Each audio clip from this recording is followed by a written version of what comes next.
Well, thank you very much to the organisers of this webinar series for inviting me to talk to you about supporting each other during COVID and beyond. My name is Chandra Ori. I'm a consultant respiratory physician at Glenfield Hospital, Leicester. And at the start of the COVID pandemic, I was asked to try and develop a strategy locally to help support colleagues given the pending crisis that we may have been facing. So really just thinking about some background. In terms of sort of leading up to the story, we're all aware of what was happening, really due to the sort of significant media reporting.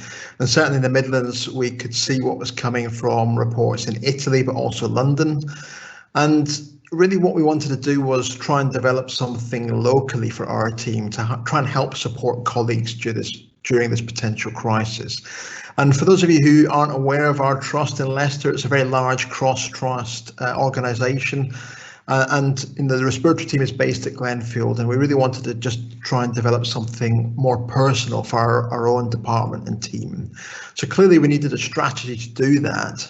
But just first, some background before that. So, all of us will remember these kind of campaigns that were going on on social media, which really tried to enhance, community spirit, these kind of examples of supporting neighbours or friends or family.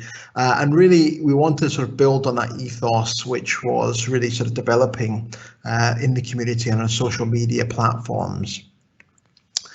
But also in terms of being a clinical leader or a manager, we know that we're very focused when giving tasks, and also we strive to help others, but actually we don't always look after ourselves. Particularly, we don't sort of talk about stressful situations or how they make us feel, and that can be quite difficult, especially if you're leading others and you're using all your time and energy and focus to support others all the time. Clearly, we all remember these kind of daily conferences which were given by the government, and they were designed, I guess, to try and improve communication between the government and the public, and they were useful from that point of view. Personally, I found them almost quite addictive to watch. It was like a soap opera on a daily basis to see what happens next. But equally, there's no doubt that it definitely instilled some anxiety, because at the end of watching it, you sort of had this sort of slight impending doom feeling. And I think that wasn't necessarily intentional, but often that was the case. So all of this media coverage was also building our anxiety and stress, particularly in anticipation before COVID arrived in our region. And also, whilst this was also developing in the background, the World Health Organization did issue some guidance for those who manage healthcare workers in terms of trying to consider ways of reducing the impact of mental health issues and stress on sort of environments at work in particular. So in terms of our strategy that we tried to implement, it was really a sort of 5-stage process. The first being a local departmental briefing. Secondly, we then moved on to developing a team of people who had an interest in supporting other colleagues, including wellbeing support. We also wanted an ongoing way of morale boosting and potentially giving well-being advice and tips to those who wanted that. In addition, we wanted to empower our teams within our team, so smaller teams within the larger team, to be able to support each other independently. And finally, more recently, we've been able to do some look at some feedback from staff and some evaluation of these measures. So starting with the departmental briefing, we called this Supporting Each Other, and this was given as a live briefing in March. We also made a complimentary video for those who were unable to attend. And really this outlined to our team and our department the need to provide ways to support colleagues. We want to consider ways of offering advice on reducing stress and anxiety for both individuals and teams, particularly for those who really wanted to engage with that. We wanted to develop resources to help support colleagues. We also tried to sort of develop ongoing ways of improving morale, but also recognizing the significant contributions of individuals and teams during the potential COVID crisis, but also importantly to develop a pathway to escalate individuals to be able to see appropriate healthcare professionals such as their GPs or mental health support services, counselling and occupational health if appropriate. And at that briefing, we also launched this kind of daily 2-question sort of motto, am I okay? Are you okay? Really encouraging people just to sort of do a daily sense check to make sure that they're doing okay with themselves, coping to a reasonable level, and also asking colleagues and friends and family around them the same questions. And clearly, if the answer to either of these was no, then it was really thought that some extra help and support would be required. We also, at this point, called out for volunteers to help develop our peer supported team, which leads us on to stage 2, which was developing that team. And this was a team really of individuals who had an interest in well-being, but also supporting colleagues. And to date, we now have a peer supported team at Glenfield of 22 individuals. And they really come from a variety of disciplines. So we have, for example, pharmacists, we have physiotherapists, occupational therapists, doctors, nurses, and also some of our management colleagues as well in this kind of peer supporting role. And also we have a variety of levels of experience. And again, we're trying to sort of break down the barriers of hierarchy and not just suggest this is always the most senior member of the team who should be doing this. And really the key aims of the peer supporters was to sort of be able to offer in confidence the opportunity for anyone struggling a chance to listen, acknowledge difficult situations, but be non-judgmental, and really try and just lend a shoulder for those who needed a bit of a crutch or going through any difficult times at work, or even potentially not necessarily at work as well. We actively encouraged colleagues to take responsibility for their own well-being. So again, we wanted people to sort of self-refer, if you like, to this process. And we encouraged individuals and teams to also use resources that they might find helpful for their own smaller teams. But one thing really which was important to stress was that we did not want peer supporters to become overburdened. So again, there needed to be some sort of support network for the peer supporters to be able to share burdens if any individuals or teams are struggling with a very significant situation. But also, more importantly, really to recognise that we are in no way replacements for proper sort of formal services like mental health support services. We're not replacing GPs, occupational health, or formal counselling support services either. And we did develop a sort of resource pack for our peer supporters, and this is one example of something which is in that pack, just again to try and provide a bit more structure if people feel that it's useful. And this is an example taken from the Samaritans, which is pretty useful. Again, it's the sort of wheel of different areas in terms of difficult conversations which we may experience.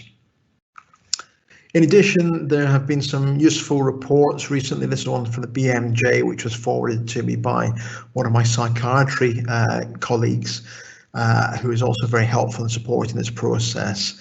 And this paper really outlines the fact that our more senior clinicians are also prone to getting issues with stress and burnout during a persistent crisis. And a lot of this background comes from working in military situations. But again, there was some evidence of this also being sort of noticed in the COVID-19 pandemic.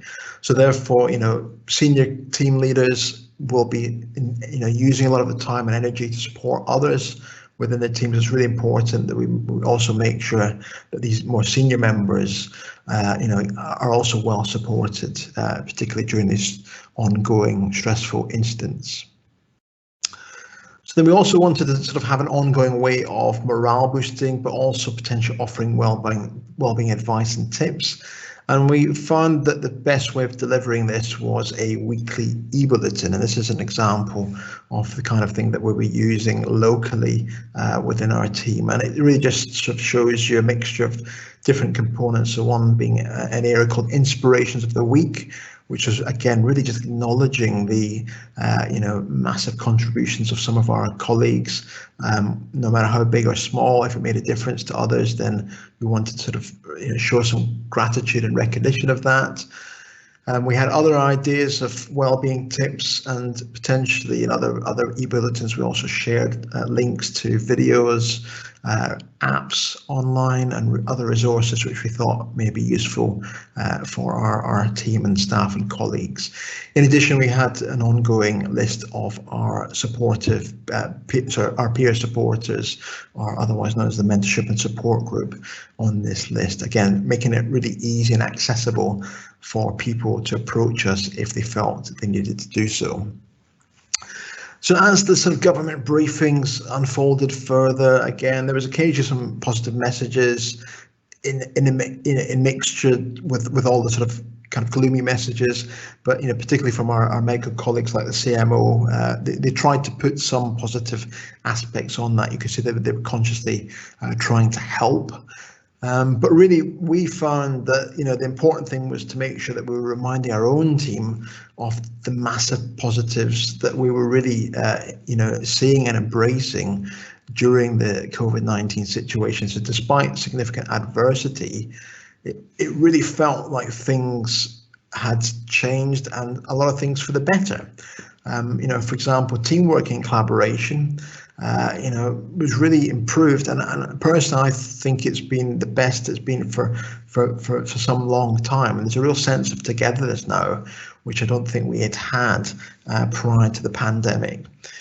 Also, many examples of people stepping up, great leadership, and again, not exclusively our recognised senior clinicians. Again, a lot of people who haven't traditionally been in those leadership roles have really stepped up, particularly a lot of our allied healthcare professionals and also trainees as well. And it's been really impressive to see people develop, and again, really come to offer, extra support and things, to the rest of the team. The innovation has been, pretty amazing over the last few months.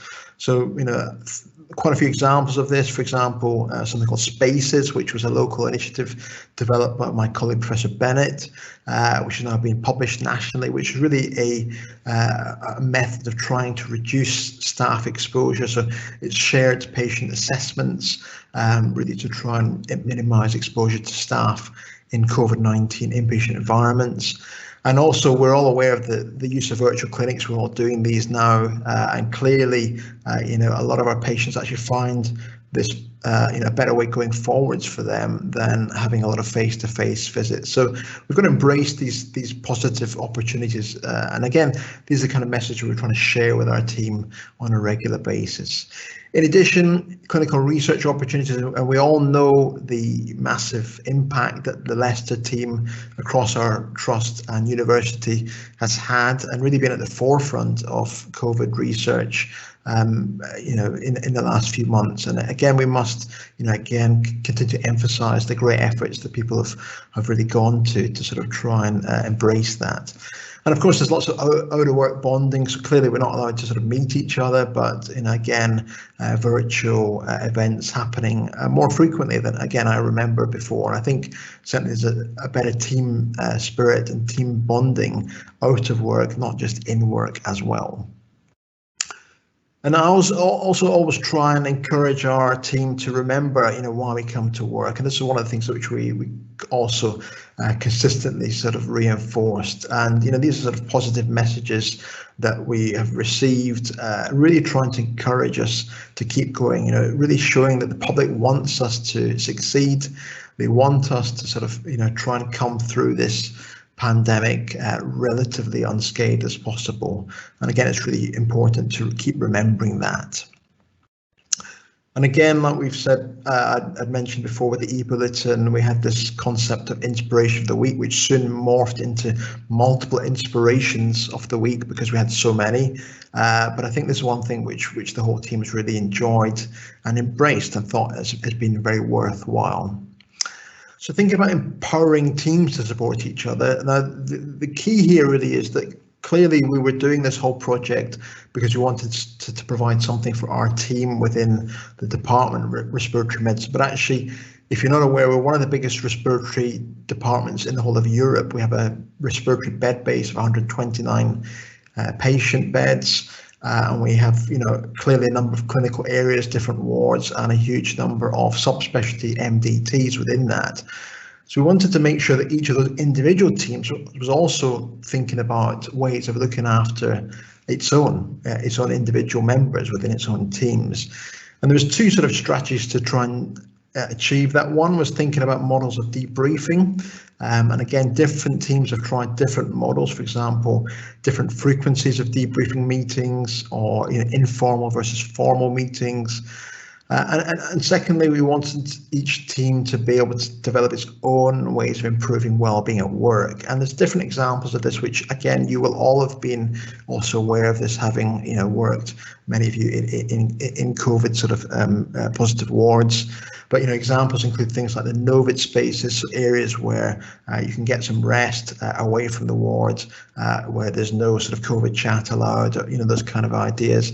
Positivitories, which are sort of wards on wards, which have lots of positive messages, which help the team to essentially see messages from patients which are positive, or it could be from staff themselves or family, maybe children, any real sort of messages from anyone important to those particular staff members.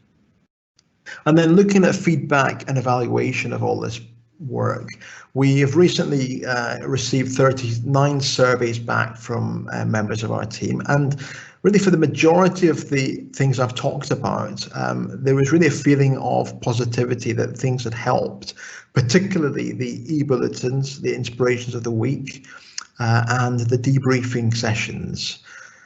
And interestingly, whilst a lot of people, 86% of our team, found the idea of having the peer supporters available very useful, was actually very few engagements during the sort of peak of the crisis. But equally, there was a lot of informal, chats, and also people reported that they also found time to speak to their own established MDT colleagues about stress and anxiety, which they found helpful. And only a small proportion of respondents, only 5%, felt that their needs were not really met overall. So just concluding, really overall, both formal and informal feedback suggests that the strategy and the things that we put into place have been very positive in terms of overall impact on well-being. Our team have appreciated the way that we've communicated with them, the kind of mixed tools that we've used for that. We've found out that really informal peer support and group support sessions within recognised teams already appear to be pretty useful, and more useful than formal interactions. And really, it seems that empowering smaller teams within the larger team itself is really a better way, because this large organisational approach of one model fits all doesn't necessarily work so well.